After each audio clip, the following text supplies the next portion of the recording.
Aloha friends and welcome to Maui Native. I'm Keomai and I'm sitting here with my hoa, Kalikolehuanani, the singer, songwriter, and kumu Hawaiʻi behind the song Manaʻo Pauwalu. Aloha. Aloha.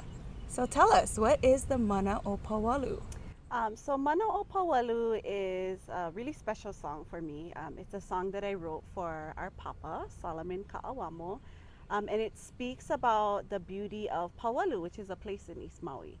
And so in the mele, I relate papa to kalo and the attributes of kalo that make it resilient and strong and beautiful, and in a very Hawaiʻi way, use that kaona to describe his resiliency and strength.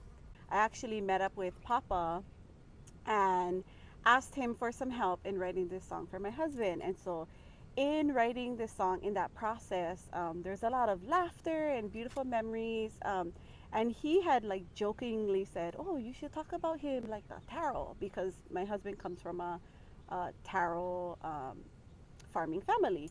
And so in that conversation, he helped me to see the different, the different attributes of each taro. And I wrote the song for my husband. And it was funny because when the mele was done and I shared it for papa, he was like, oh, too good, yeah, my song, and took it over. So it became his mele. So yeah, that's kind of the manaʻo behind the words of the song.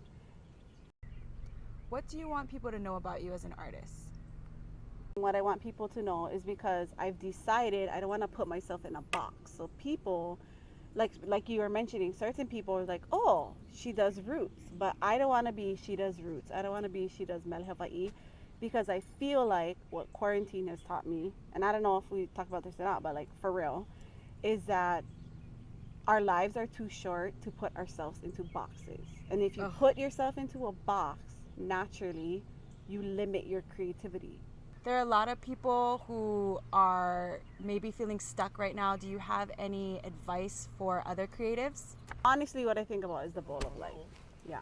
What does that mean? There's a book called Children of the Rainbow. And so in this book, Children of the Rainbow, they talk about a Molokaʻi family, and they talk about this concept of the bowl of light. And so it's a really beautiful concept that I feel like I try my best to live my life by. But basically, everyone is born with a bowl, and your bowl can hold only so much light. But what happens as we live our lives is that we pick up rocks from people. So, you're stressed out, and I'm like, oh, I gotta help you, you're my friend. I may unintentionally pick up a rock from you, a burden, a pilikia, whatever you want to call it. I put it into my bowl. And maybe I do that for my children or my spouse. And what happens is that a bowl cannot hold rocks and light, right? So the more rocks you put into your bowl, the less light you have. And so I think sometimes for people who are creatives who feel stuck, maybe, and this is, I feel like a very Hawaiʻi thing, but to take a step back and look at their bowl and think about, like, do I need to have all these rocks in my bowl? Like, can I take things out? Do I have to, be a perfect parent? Can I take that rock out? Or oh my gosh, do I have to wake up early and work out or ride my Peloton? Can I take that out? And the more of those rocks that you take out, right, the more room you have for light. And the more light you have, that's how you malama, or you nurture your creative spirit. So where can people find your music? People can find Manaʻo Pauwalu on all online streaming platforms, so iTunes, Spotify, and I'm so excited to share it's also on the radio. So go call your local radio station and request Manaʻo Pauwalu by Kalikolehuanani. Mahalo!